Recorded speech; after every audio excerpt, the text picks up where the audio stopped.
Okay, so let's continue. So we have seen, we have introduced persistent homology for functions or to our filtrations given by sublevel set of functions. Let's now come back to something which at least looks more related to what we were considering at the introduction, like let's say point cloud.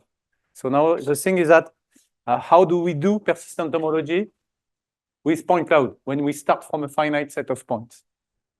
So in general, what we do is that we need to build a filtration, a family of growing space that will reflect the some kind of topological underlying topological structure underlying the data. So there is a very naive and simple way to do that, which is not the single one, but this is what we more or less what we did before. Is that, for example, if you have your point cloud is in some metric space, you can grow balls. And you look at the radius of the ball as a parameter, as your filtration parameter, and you look at the evolution of the topology of the balls. And in practice, what we do in general, it's very difficult to follow from a computational perspective, looking at union of balls, getting the topology of union of ball. These are continuous objects that are not very easy to manipulate from an algorithmic point of view. So what we do in general, we build some simplicial complex that will, in some sense, mimic the or reflect the topology of these growing balls. So the way we do persistent homology with point clouds and filtration of point clouds is really we build a growing family of topological space on top of our data, and as we did before, we monitor the evolution of the connected components of the one-dimensional cycles that are encoded into the one-dimensional homology, etc. Okay. So now the way we do it in practice, as I told you, is not by looking at these continuous objects that are union of balls, but as looking at what I described a little bit before are simplicial complexes. So who is not familiar with the notion of simplicial complex or this kind of things? Or you all know what a simplicial complex is? So just to recall the definition, what we are going to consider in the following are abstract simplicial complex. So they are not necessarily embedded into an Euclidean space. So what is a simplicial complex? To define a simplicial complex, what you need is a set, let's call it V, which will be the set of vertices. It might be finite or infinite.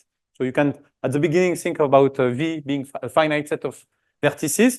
In general, in practice, this is the set of your data points.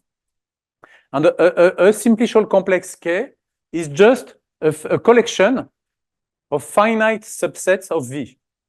And a finite subset of V with K plus 1 element will be identified to a K-dimensional simplex, right? So the subset of size 2 will be the edges of your simplicial complex. The subset of size 3, of cardinality 3, will be the triangles, etc. But we just do it in a very abstract way. And this collection, we just ask it to satisfy two properties. The first one, we ask the elements of V to be simplices. So the singleton V have to be part of the simplicial complex. And we ask this family collection to be stable with respect to inclusion, which means that if sigma is a simplicial complex, any subset of sigma has also to be in the simplicial complex, which means that, for example, if you have a triangle, a set of three elements, all the vertices and all the edges of this triangle have to be in K, right? So you can imagine abstractly that you give a set of vertices, edges, triangles, tetraedra, etc. You glue all this together, and this gives you, this is a combinatorial object, but it is also a topological space. You can also see it as an abstract, you can put a topology on this space just by gluing this, realizing each simplex geometrically and gluing them together, and you get a canonical topology for these objects, right? The advantage of simplicial complexes is that this kind of double aspect they have. They are topological space, so they have an homology, etc.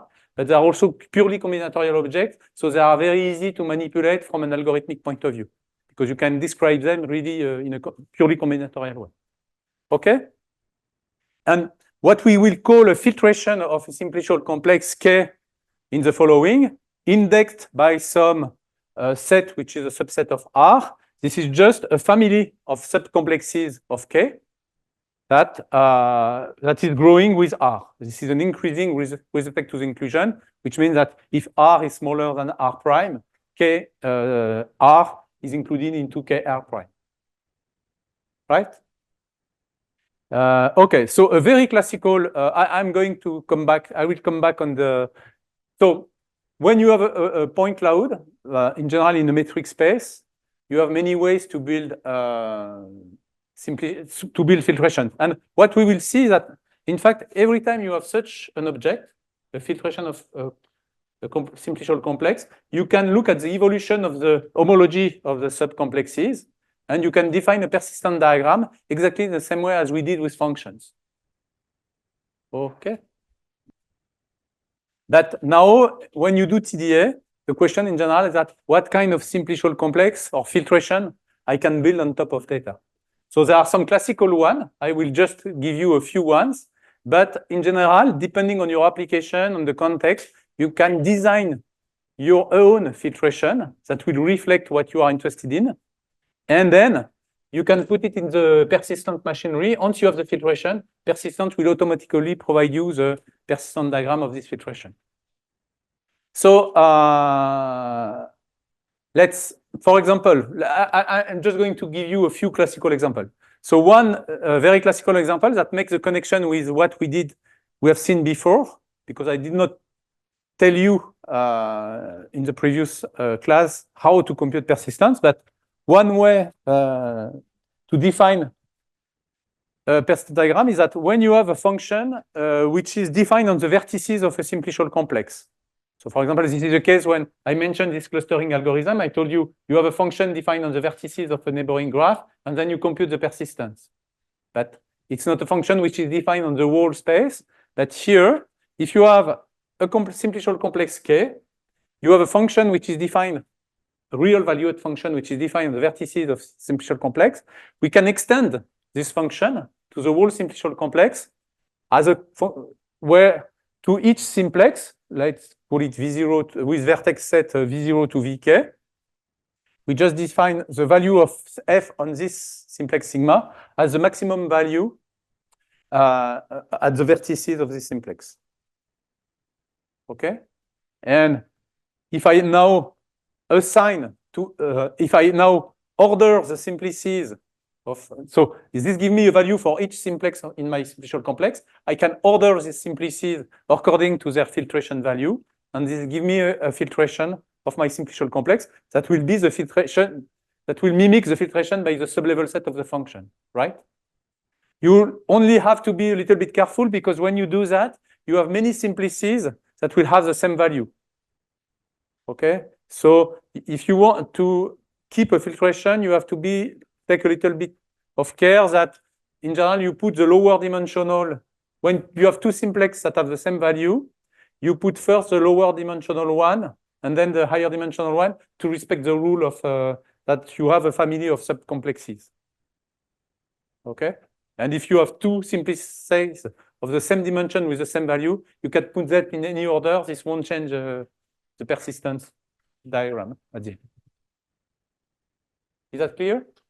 So one way to do that, if you have values at your on the vertices of the simplicial complex, you can define the sublevel set filtration of this function on your simplicial complex in this way.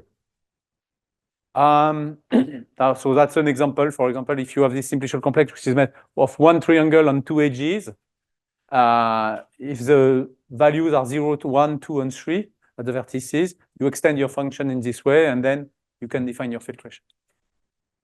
Another interesting filtration when you do TDA is the, or at least one interesting simplicial complex is a check complex.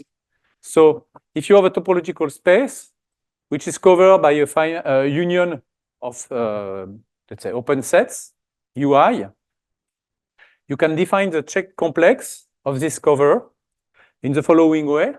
The vertex set of your simplicial complex will just be the set of these open sets. So you put one vertex per open set in your cover. And now you put an edge between two UI and UJ if they have a non-empty intersection. You put in triangle between UI, UJ, and UK if they have a non-empty intersection, etc. When you do this construction, you build an abstract simplicial complex, which is called the check complex of the cover. And why is this guy interesting? It is because of a quite old theorem by Leray, which is called the nerve theorem, that tells you that if your cover is nice, which means that if all the open set on all the intersection of your open set in your cover are either empty or contractible. If you don't know what contractible is, don't worry, I will give you a lighter version in 1 minute. Then, when you build your nerve, the simplicial complex that you get as the homotopy type, or in our case, is as the same homology as the space X itself. An interesting case here is, for example, if you have a point cloud in the Euclidean space, if you look at, you choose a radius, and you look at the union of the balls centered on this point cloud with this radius. So you get a union of balls. And if you look at so the thing is that as balls are convex, so all the intersection of open set in this cover are also convex. So they are all contractible, if you know what this contractible is, but do not have any topology in some sense. And the point is that from the nerve theorem, you get that if you take a union of ball, if you replace this union of ball by its nerve, the nerve as a simplicial complex has the same homology as the union of balls. So for example, when a moment ago, I give you the example of the distance function to point cloud, where the sublevel sets are balls. I can compute the homology of this sublevel set by taking the nerve and looking at this simplicial complex and computing the homology of this simplicial complex, right?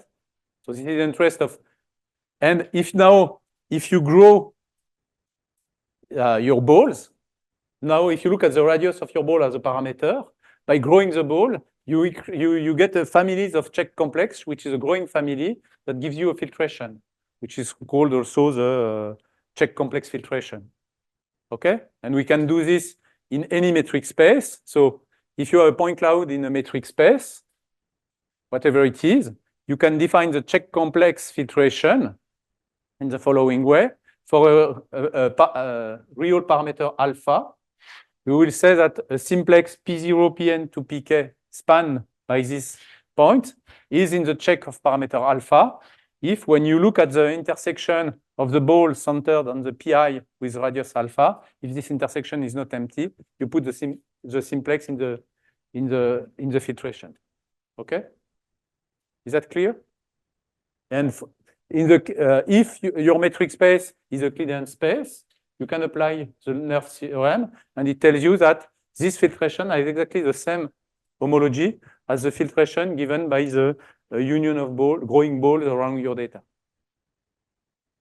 Okay, so that's a classical example of filtration, which is very interesting because it connects the persistence of the growing family of balls to the persistence of the check complex.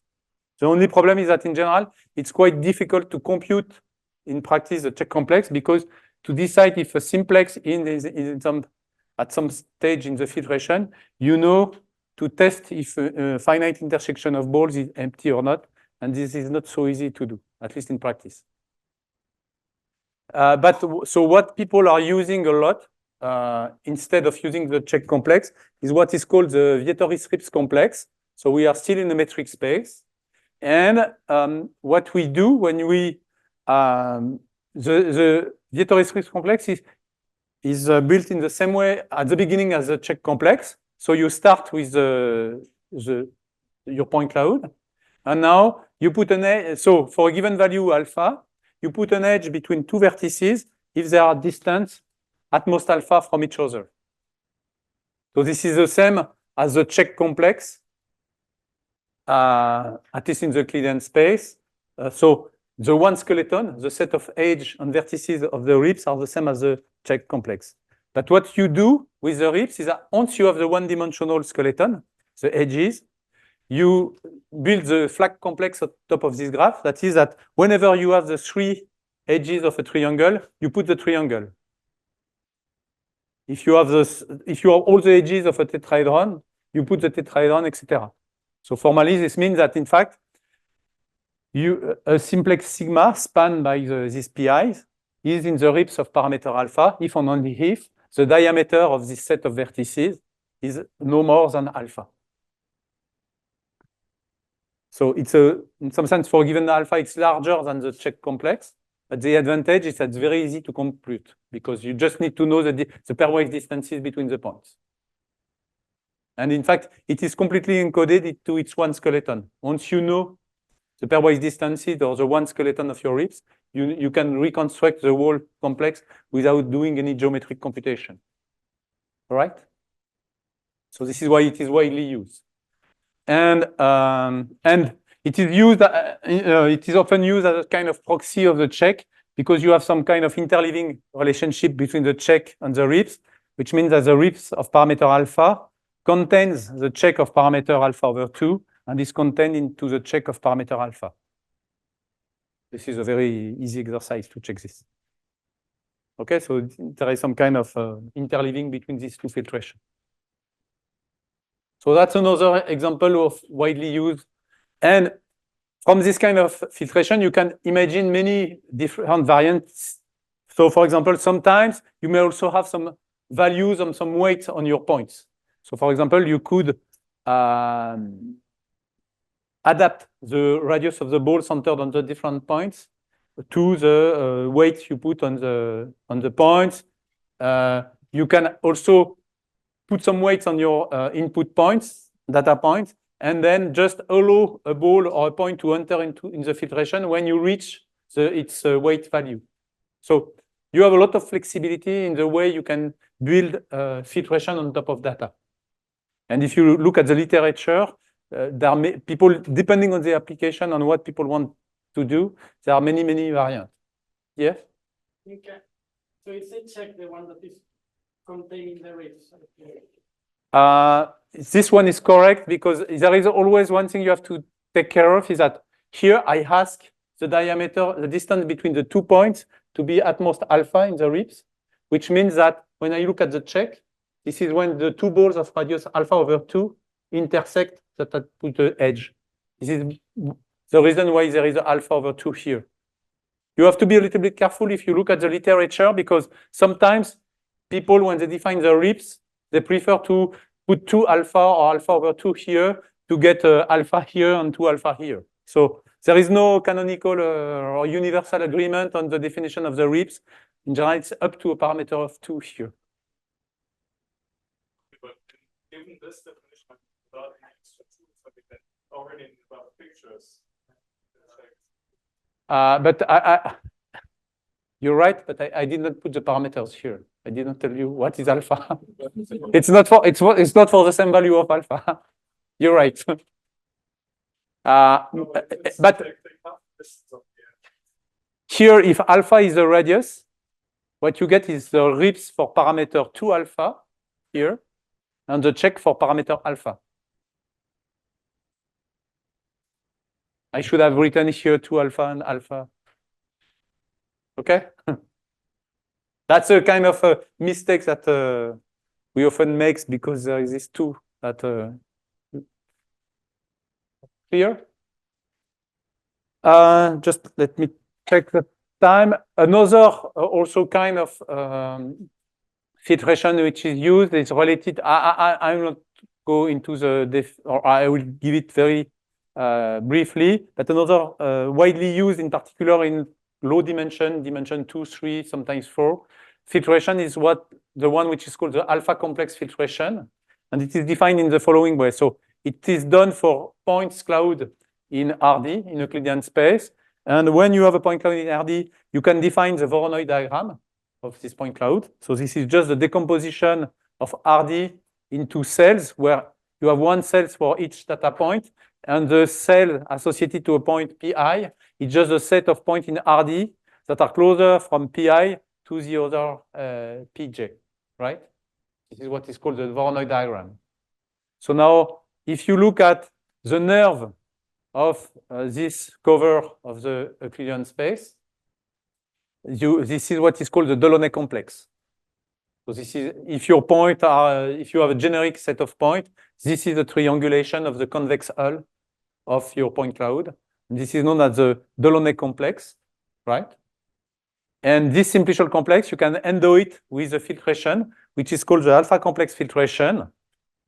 And what you do is you just intersect each Voronoi cell with the ball centered into its node of radius square root of alpha. There is a square root of alpha in most cases here for some technical reason. And then you look at the nerve of this union of balls. So you take the union of ball of radius square root of alpha, and you intersect each ball with its corresponding Voronoi cell. And then you look at the nerve of this. So this is a subset of the Delaunay triangulation.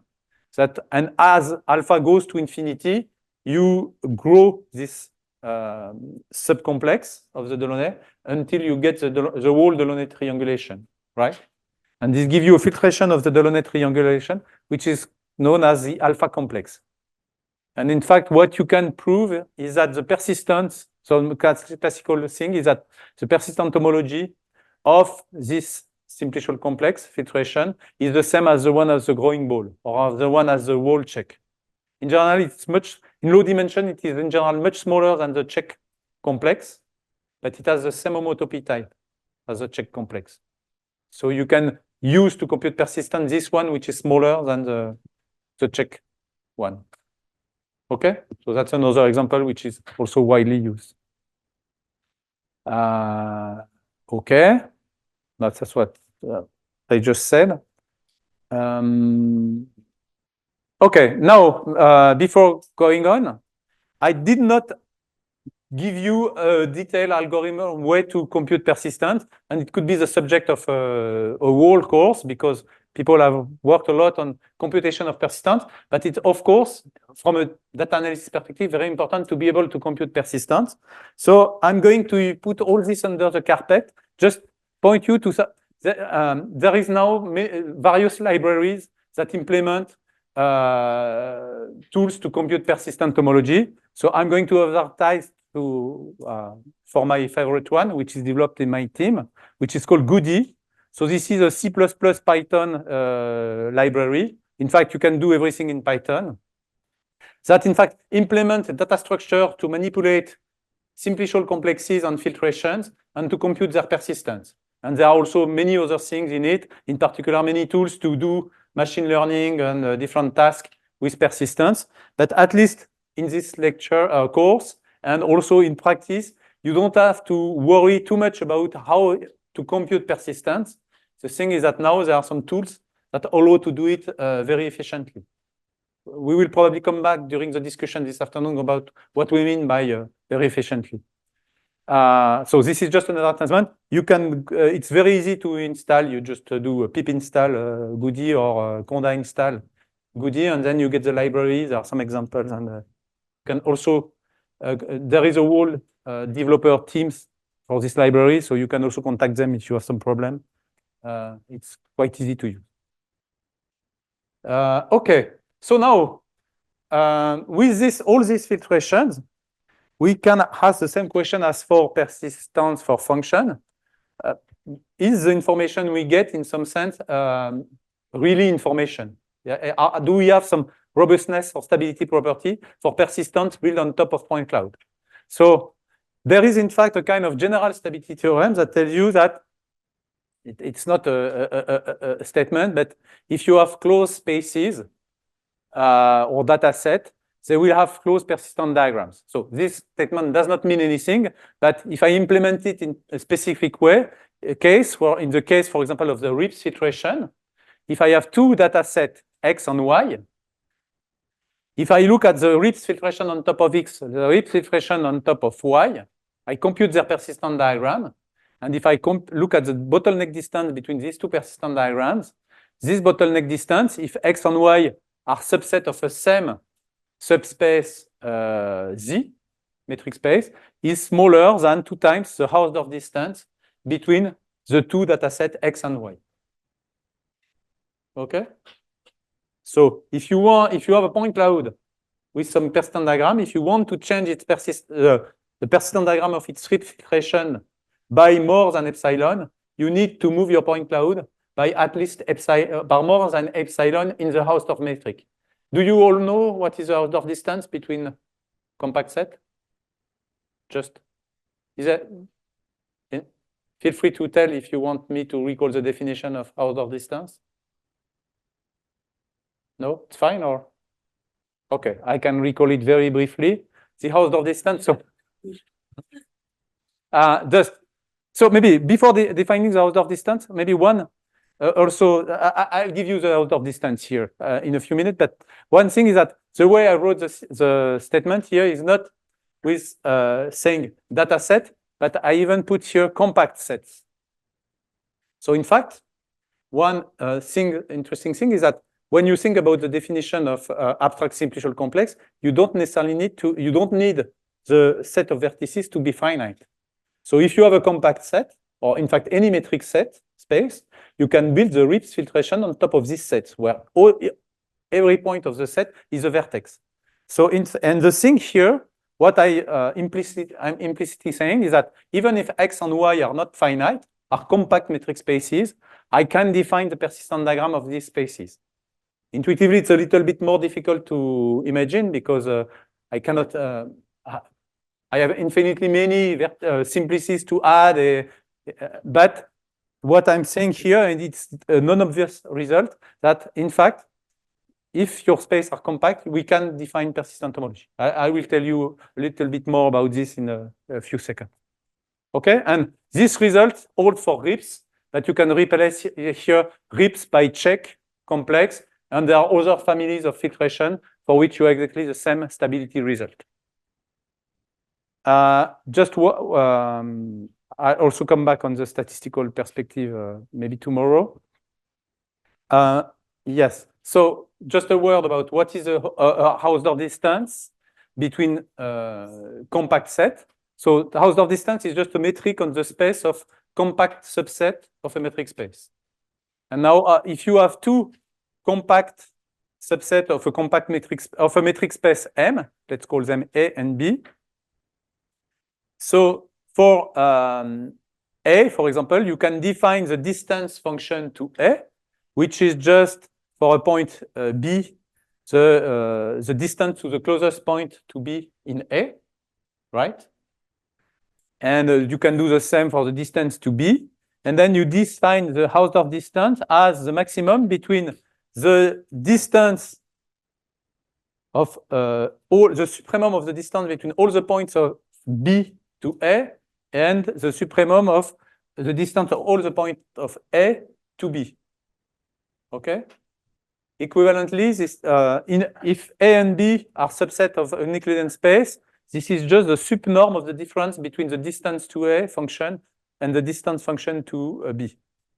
And maybe also another way to say that is to say that if all the points of A are at distance less than epsilon from a point of B, and the other way around, if all points of B are at distance less than epsilon from a point of A, then the Hausdorff distance between A and B is less than epsilon. If you take the smallest epsilon that satisfies this property, you get the Hausdorff distance. So the Hausdorff distance is the smallest value, such that any point of one set is at distance less than this value from a point of the other set. I would expect to see some minimum in there as well.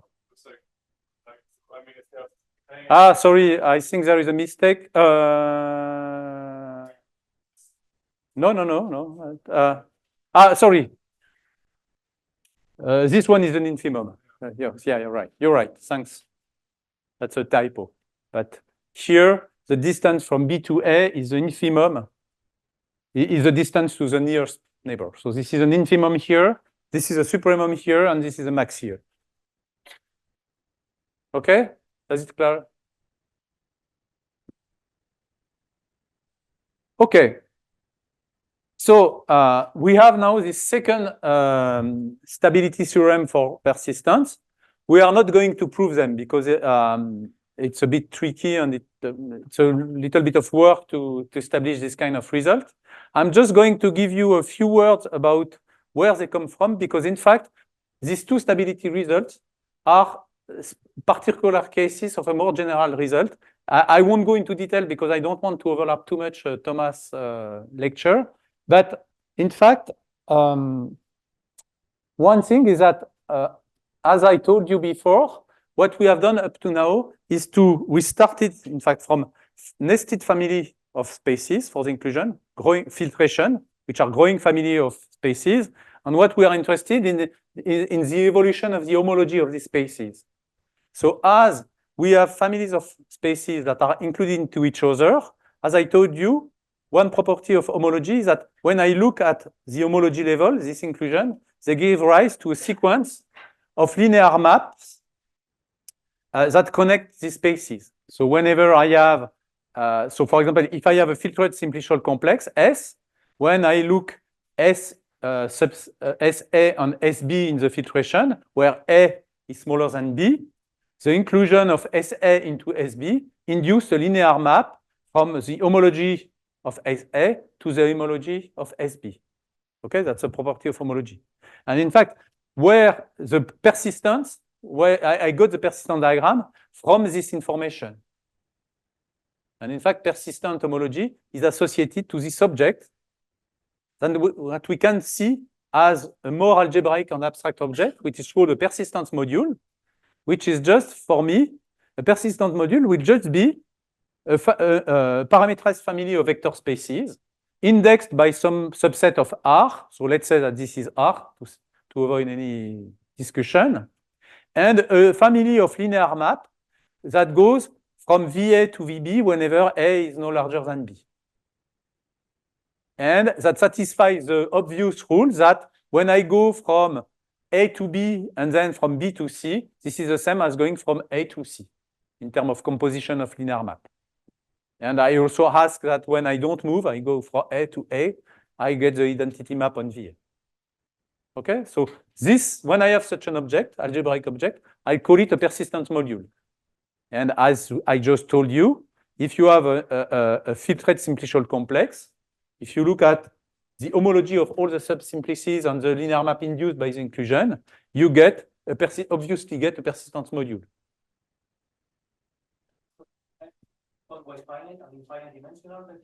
For the moment, no. I don't make for the moment. I don't make any assumption. But just this is a persistent module. It's just this algebraic object, a family of vector spaces indexed by R or some subset of R, and some connected map, linear map between them that goes always to the right, and that satisfies this obvious composition law.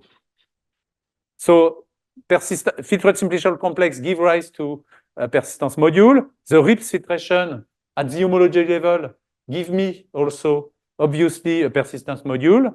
If I look at the sublevel set of a function, filtration given by the sublevel set of a function at the homology level, because also of the inclusion, it gives me a persistence module. So all the examples we have seen up to now fit into this framework. Now the question is that, can we define a persistent diagram for such an object that would coincide with the one we have seen before? And the answer is, in general, no, if this object is the vector spaces in this object are too wide. But there is a very simple condition that will ensure you the existence of a persistent diagram, which is called the tameness. And we are back to the theme I put in the statement for the stability of function. And we will say that the persistent module V is Q-tame if whenever I take A strictly smaller than B, the linear map that goes from VA to VB has a finite rank. So I don't ask my vector spaces now to be Q-tame. I don't ask my vector spaces to be finite dimensional. I just ask that when I go from one vector space to another one, a little bit farther, the rank of the linear map is finite.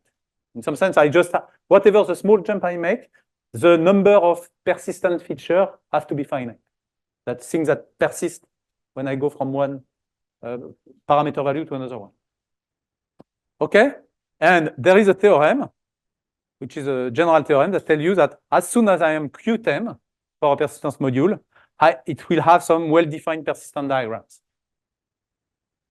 Okay? There's also an analogous motion for like finite index. Sorry?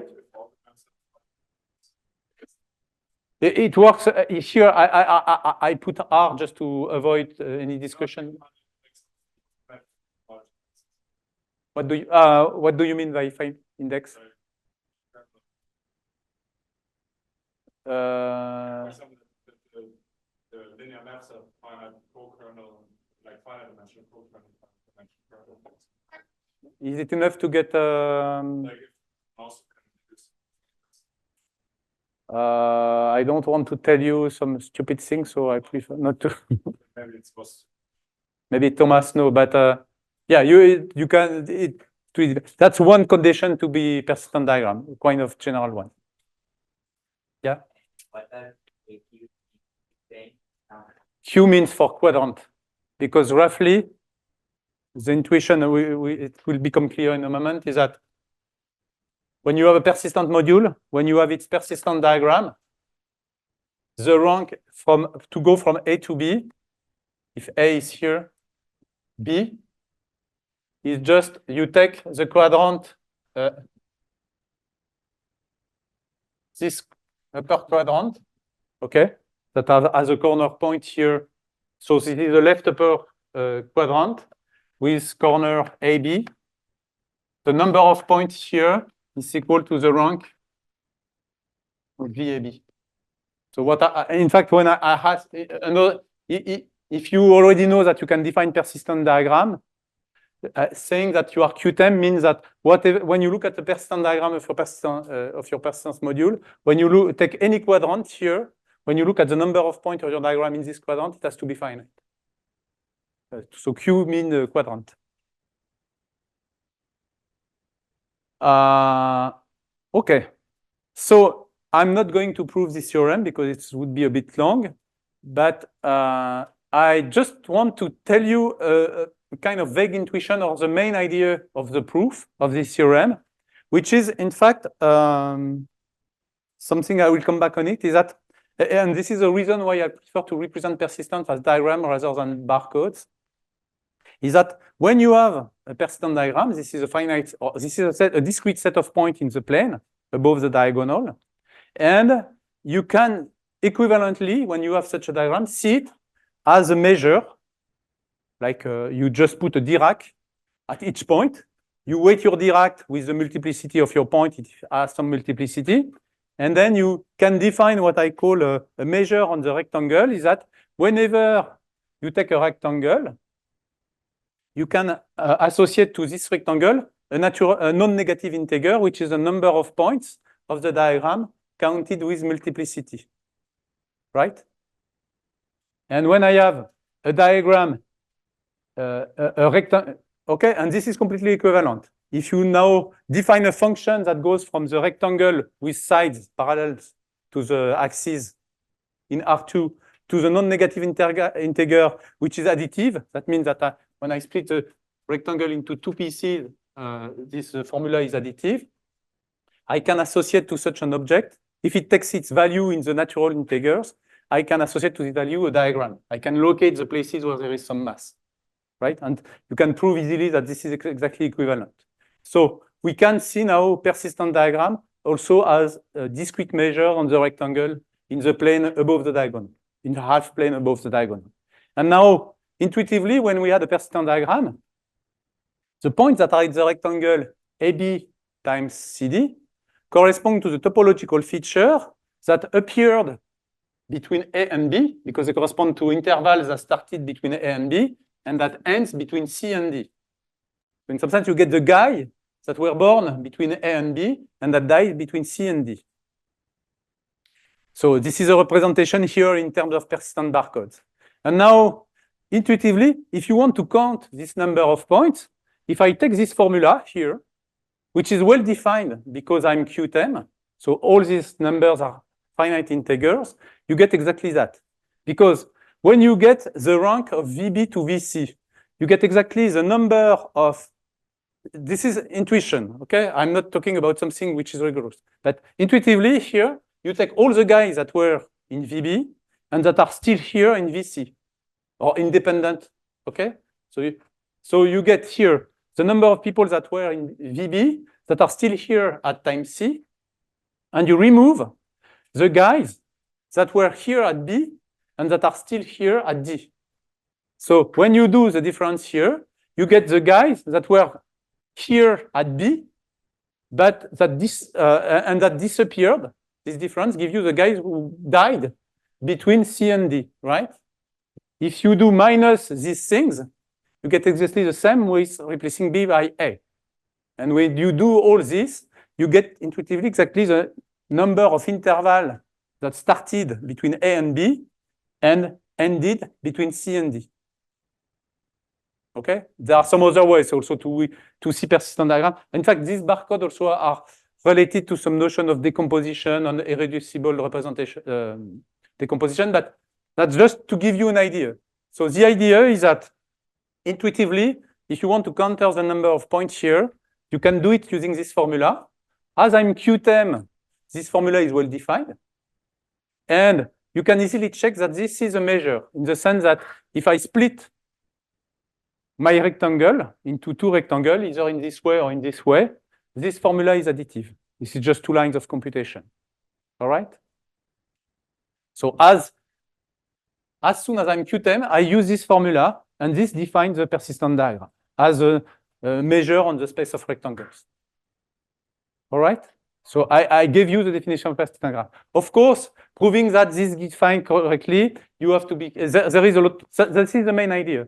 After, if you want to write down the proof, it will take you a few pages and some time because there are a lot of technicalities. You have to decide if you put if there are closed or open rectangles. If you split, if you are unlucky, you might split exactly on a point here. So yeah, there are many technicalities you have to handle and to take care of. But at the very end of the day, the main idea is this one. Just that you can define persistent diagram with a formula, an explicit formula. Okay? So we have a framework and now I have a notion of persistent diagram for persistence modules. If you want to compare now, if I want something that would give me some kind of stability result, I need to be able to compare persistence modules. The way you can do it is that you can define the notion of morphism between two persistence modules. And what we will call the morphism of degree epsilon between two persistent modules is just, so you have two persistence modules U and V. This is just a family of linear map that goes from UA to VA plus epsilon for any A. And you just ask this family of linear maps to commute with the horizontal linear map in U and in V. There is an epsilon missing here, sorry. Right? And if you have such a map, you call it a morphism from U to V of degree epsilon just because you shift a little bit by epsilon.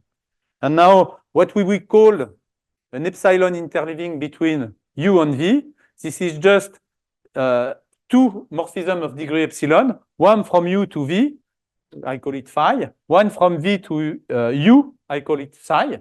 So this gives me this kind of diagram, and such that everything in this diagram commutes. Whatever the path you follow to go from one space to the other one, you will get, by composition, you will get the same map. Okay? So it's kind of, it's the most natural way to try to define the notion of proximity, because roughly it tells you that if you want to go from here to here, up to epsilon, if you go from here, go on V and then go back, you will get the same as if you were going straight, etc. Is that clear? And if you can find such morphisms of degree epsilon between U and V, then you will say that your two persistent diagrams are epsilon interleaved.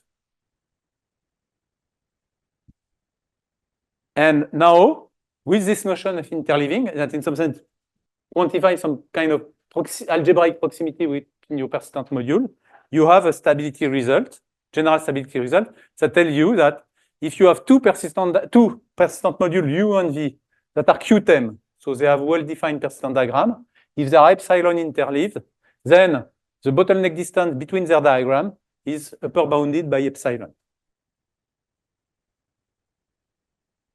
All right? So if you want to build two persistent modules that have, if you have two persistent modules that have persistent diagrams that are very different, you won't be able to interleave them, epsilon interleave them if epsilon is not as large as the interleaving distance between your persistent diagram. Sure. I must miss, what is the plus with no? Ah, sorry, this is just our typos. It's plus epsilon, and this give me, I don't know why all my epsilon disappeared. That's strange, but here you should get plus epsilon, plus 2 epsilon. Whenever I go from the top to the bottom or the bottom to the top, I shift by epsilon. So this is A plus epsilon, A plus 2 epsilon, A plus 3 epsilon, etc. So horizontal. Plus epsilon here, plus 2 epsilon here. This one is also plus 2 epsilon, so it can be seen here. Here, no, there's something very strange that happened to my formula. It did not like epsilon, so you have to. But yeah, epsilon when you go down, epsilon when you go up. So when you go this way, that's you go by 2 epsilon. Sorry, I did not notice. Is it better now with the explanation?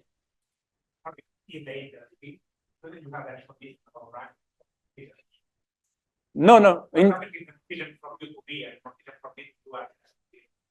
Are just. But you won't get in general, you won't get an interleaving, because if you map to 0 here, when you go up, you have to go up to 0, and then it should mean that here you should have 0. It's a priori, it's not so easy to get an interleaving. But if you get an epsilon interleaving, you know something about the persistent diagrams. So maybe if you have we have a few minutes, I can tell you how we can get, in general, how do we get interleaving? We get interleaving through inclusion of the sublevel set. So for example, the stability theorem I told you about persistence. So temp function, here now I can give you the definition. It's just a function such that the sublevel set filtration induce a QTEM persistence module. So it has a well-defined. So if you have, so if I want to prove now my previous theorem, so I have two functions, f and g, defined on some space x, taking their value in R. I can call f the subnorm of f minus g. I call it epsilon. So now, because the subnorm of the difference is epsilon, I have the following. For any a, so I can call fa the sublevel set corresponding to the value a, and the same with j. So I have fa, which for any a, fa is always contained in j a plus epsilon, which is contained in fa plus 2 epsilon, etc. Right? If I look at this at the homology level,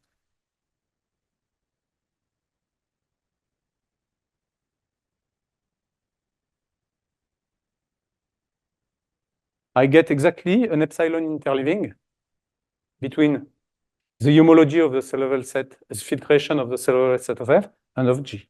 It's just it's 2 lines to check that everything is fine. Okay. I have, in general, the way in many cases or practical cases, the way you get your algebraic interleaving is through a set interleaving between the corresponding topological spaces. And this inclusion just comes from this property, okay? If you take a point in where f is not more than a, as the difference between f and g is no more than epsilon, at the value of g at this same point is no more than a plus epsilon. All right? Is that clear? So with this general theorem, proving the first stability theorem, It's just like 2 lines, 3 lines. Is that clear to everybody?